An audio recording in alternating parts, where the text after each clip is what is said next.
नमस्ते दोस्तों, इस वीडियो में बात करेंगे इसरो के एक ऐसे एम्बिशियस कहानी के बारे में जिसके बदौलत हमने चंद्रयान 3 मिशन सक्सेसफुल लॉन्च करके दुनिया को दिखाया है। 60s के दशक की शुरुआत में रात में एक लड़का आकाश की ओर देखता है और वो आकाश में तारों के अलावा और भी बहुत कुछ देखता है। उसे इसमें एंडलेस पॉसिबिलिटीज दिखती है। वो लड़का स्पेस टेक्नोलॉजी का उपयोग अपने राष्ट्र के भलाई के लिए करने का सपना देखता है और इस लड़के ने इस सपने को अपने दिल में रखकर इंडियन स्पेस रिसर्च ऑर्गेनाइजेशन यानी इसरो को बनाने की नींव रखी। क्या आप जानना चाहते हो वो लड़का कौन था?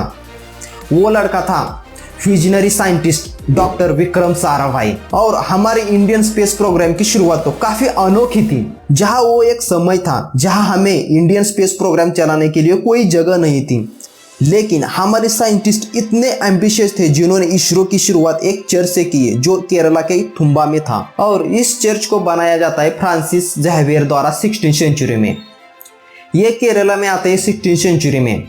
वो एक फॉरेनर थे। इनका मकसद था यहाँ के लोगों को क्रिश्चियनिटी में कन्वर्ट करना। बाद में 20वीं सेंचुरी में हमारे साइंटिस्ट जिसमें डॉक्टर एपीजे अब्दुल कलाम में थे, ये इस सेंट मैरी मैगडलेन चर्च को रिसर्च ऑफिस में कन्वर्ट करते हैं। यहाँ शुरुआत के बहुत रॉकेट्स असेंबल किए जाते हैं जिसमें नाइक अपेचे भी एक था। ये तस्वीर आप देख सकते हैं जिसमें आरव मुदन और डॉक्टर एपीजे अब्दुल कलाम है जो इस चर्च में पेलोड मैन्युअली प्रिपेयर कर रहे हैं। और ऐसे ही साइंटिस्ट विक्रम साराभाई के अंडर इसरो की 15 अगस्त 1969 में शुरुआत होती है। आज तक इसरो ने जो सफर तय किया है वो बहुत मुश्किलों से भरा पड़ा था। इसरो के पास बहुत लिमिटेड फाइनेंशियल रिसोर्सेज थे और इंडिजिनियस इंफ्रास्ट्रक्चर का भी अभाव था। इसके सिवा हमें रॉकेट टेक्नोलॉजी में और भी एक्सपर्टीज की जरूरत थी, लेकिन इस मुश्किल से 100 गुना बड़े हमारे साइंटिस्ट के हौसले थे। इन हौसलों से ही हमारे साइंटिस्ट ने इंडिया का फर्स्ट साउंडिंग रॉकेट 21 नवंबर 1963 में लॉन्च किया जिसका नाम था नाइक अपेचे।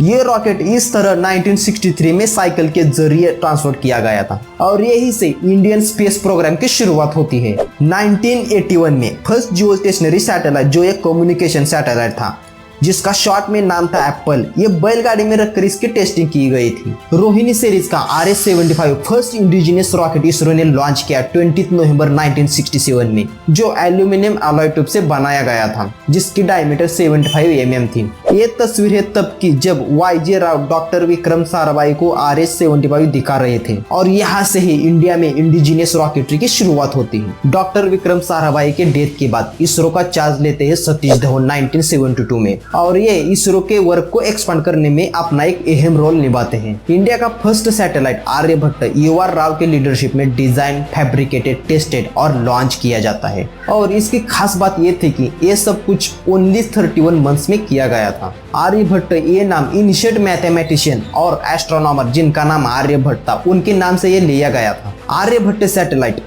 अप्रैल 1975 में USSR के हेल्प से लॉन्च किया था। उस समय इसरो के पास खुद का इंडिजिनस लॉन्च व्हीकल नहीं था, इसलिए USSR ने दिए गए कॉस्मोस 3M लॉन्च व्हीकल के द्वारा इस सैटेलाइट को लॉन्च किया गया था। इसका objective X-ray astronomy, solar physics में एक्सपेरिमेंट कंडक्ट करना और एरोनॉमी यानी अपर एटमॉस्फेयर की स्टडी करना था। इसके बाद इंडिया की एंट्री उस गिने चुने देशों में होती है जो सैटेलाइट लॉन्च करने की कैपेबिलिटीज रखते थे।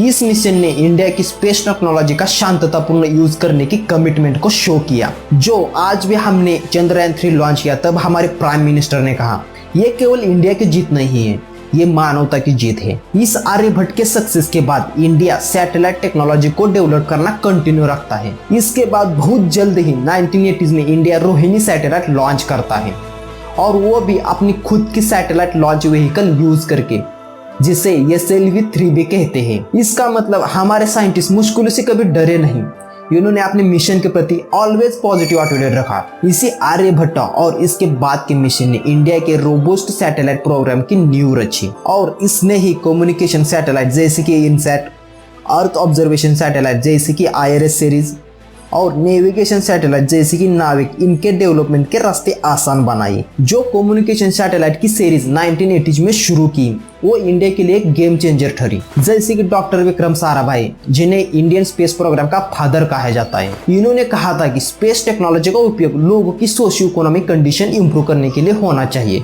ठीक उसी विजन को सामने रखते हुए ये कम्युनिकेशन सैटेलाइट बहुत सारे सर्विसेज प्रोवाइड करते हैं जैसे कि टेलीकम्युनिकेशन एडवांसमेंट, जिसमें हमारा टेलीकम्युनिकेशन इंफ्रास्ट्रक्चर एक्सपांड हुआ और टेलीफोन और इंटरनेट सर्विसेज रूरल एरिया तक पहुंची। इसका हेल्थ, एजुकेशन और बिजनेस पर ही पॉजिटिव इम्पैक्ट पड़ा। इसके अलावा ये सैटेलाइट मेटेरोलॉजिकल डाटा कलेक्शन करने में और वेदर फोरकास्टिंग में बहुत मददगार साबित हुए। इस सैटेलाइट ने डिजास्टर मैनेजमेंट में भी बहुत हेल्प की।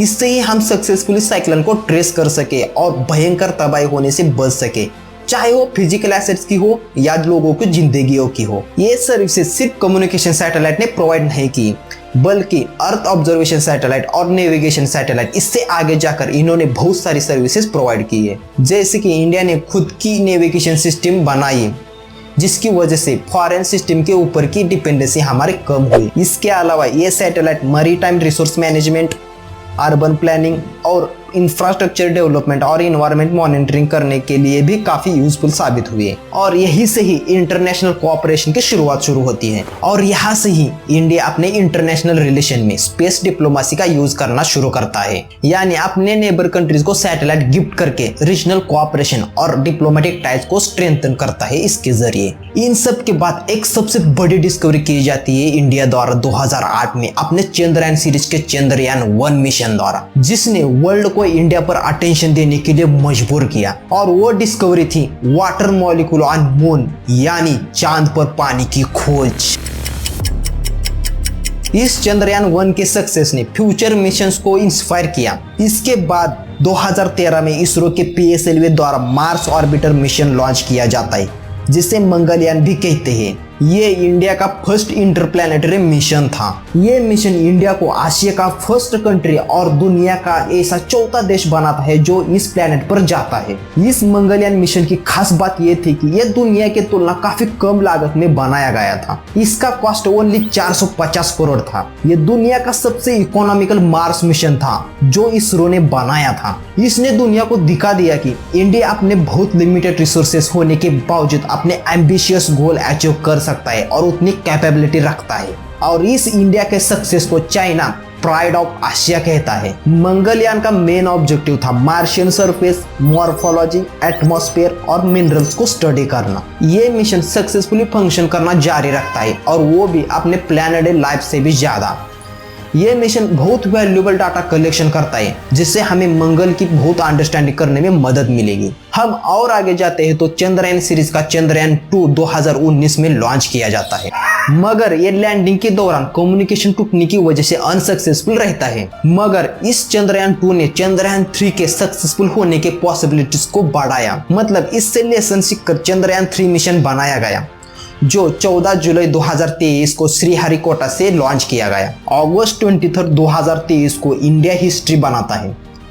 इंडिया वर्ल्ड में ऐसा फर्स्ट कंट्री बनता है जो मून के साउथ पोल में सक्सेसफुल लैंडिंग करता है, और ऐसा फोर्थ कंट्री बनता है जो मून पर सक्सेसफुल लैंडिंग कर चुके हैं। इसमें आते हैं यूनाइटेड स्टेट, रशिया, चाइना और अब इंडिया भी शामिल होता है। जहां यूएसए ने 11 कोशिशें लगाई मून पर सॉफ्ट लैंडिंग करने के लिए, वहां इंडिया ने अपने तीसरे ही कोशिश में कर दिखाया। इस चंद्रयान-3 मिशन का मेन ऑब्जेक्टिव था वहां के मिनरल्स की स्टडी करना। ये मिशन का बजट था 615 मिलियन रुपीज। इस मिशन के सक्सेस के बाद पूरी दुनिया ने इसरो की प्रशंसा की और अभी कुछ दिनों पहले इंडिया ने अपना फर्स्ट मिशन लॉन्च किया है जो सन को स्टडी करेगा, जिसका नाम है आदित्य L1। लेकिन इसरो अब आगे भी कुछ अपने एम्बिशियस मिशन लॉन्च करेगा, जैसे कि चंद्रयान-4 जो मून पर जाएगा और वहां स्टडी करेगा और वहां से कुछ सैंपल रिटर्न लाएगा। इससे हमें मून की कंपोजिशन और हिस्ट्री समझने में मदद होगी। इसके सिवा लुपेक्स मिशन जो इसरो और जापान के जाक्सा के बीच है, जो मून के पोलर रीजन को एक्सप्लोर करेगा। इसी तरह निसार जो नासा और इसरो के बीच होगा, जो पूरे ग्लोब को 12 दिनों में मैप करेगा। ये अर्थ इकोसिस्टम, आइस मास, सी लेवल राइज, ग्राउंड वाटर और नेचुरल हजार्ड्स को अंडरस्टैंड करने के लिए डाटा प्रोवाइड करेगा। इसके अलावा एक और सबसे एम्बिशियस मिशन है जिसका नाम है गगनयान, जिसके जरिए इसरो ह्यूमंस को स्पेस में भेजेगा। इस मिशन में 2 अनमैन्ड फ्लाइट्स होगी और एक मैन्ड फ्लाइट होगी। इसके लिए GSLV Mach 3 लॉन्च व्हीकल का यूज किया जाएगा। मैन्ड फ्लाइट में 3 एस्ट्रोनॉट होंगे, जिसमें एक महिला होगी, और ये मिशन 7 डेज का होगा। और इसरो के फ्यूचर एक्सपेडिशन का लास्ट मिशन होगा शुक्रयान-1। जो वेनस की स्टडी करेगा। तो दोस्तों ये कुछ थी इसरो के बारे में इंफॉर्मेशन। और दोस्तों ऐसे ही इंटरेस्टिंग और इंफॉर्मेटिव वीडियो देखने के लिए इस चैनल को लाइक, शेयर और सब्सक्राइब करिए।